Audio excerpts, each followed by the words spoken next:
اجرای محصول اپکس آبی تیس، محصولی از شرکت سفیدبام کرمانیان. اپکس تیس نوعی لایه پوششی آببند و محافظت کننده دو جزئی بر پایه سیمان و رزین به منظور جلوگیری از نفوذ آب به سازه و محافظت آن در برابر رطوبت می باشد. این ملات آماده مصرف کاملا ضد آب و مقاوم در برابر فشار مثبت و منفی آب است. جهت عایق کاری استخرها، سپتیکها، منحولها، دیوارهای زیرزمین، چاله‌های آسانسور به کار می رود و نیز جهت عایق نمودن تصفیه خانه‌های آب و فاضلاب، طبقات منفی ساختمان و حوضچه‌های ذخیره مواد سوختی استفاده می شود.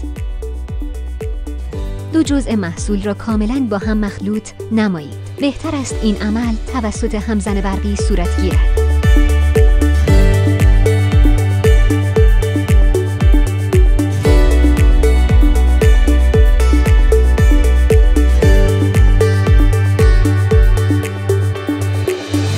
این محصول برای استفاده در کف و دیوارهای سرویس بهداشتی با حمام ایدئال است. همچنین برای استفاده بر روی کناف هم مناسب می باشد. شرکت سفیدبام کرمانیان اولین تولید کننده عایق دو جزئی پایه سیمانی از سال 1392 در ایران می باشد.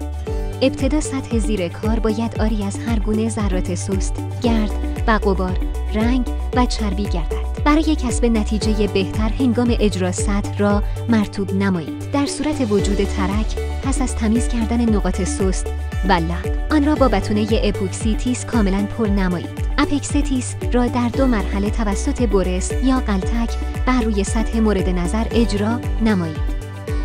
در گوشه ها و کنج ها محل اتصال دیوارهای افقی و عمودی با اضافه کردن چسب بتون A24 به ملات ماهی چکشی انجام شود یا توری گذاشته شود.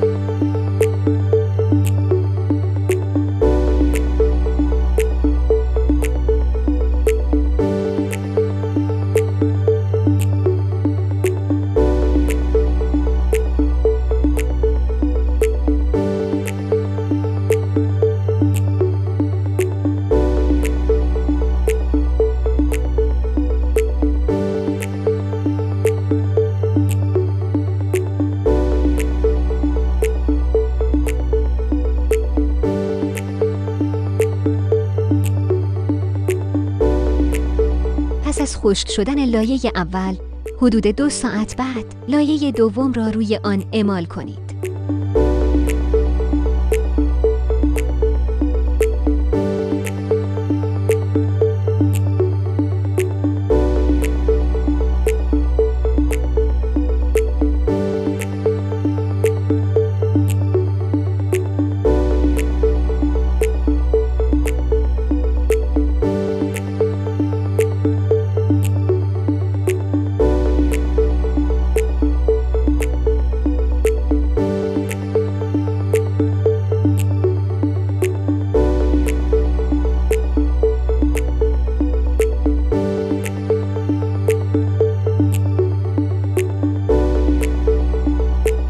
اجرا یک لایه کیورینگ به ازای هر متر مربع 200 گرم روی سطح اجرا گردد.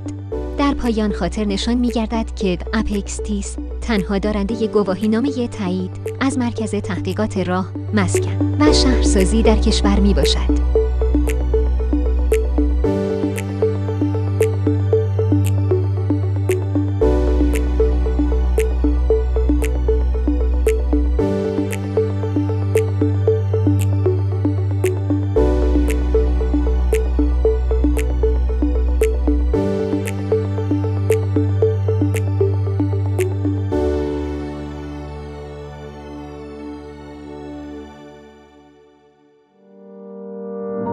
تیس همیشه یک قدم جلوتر.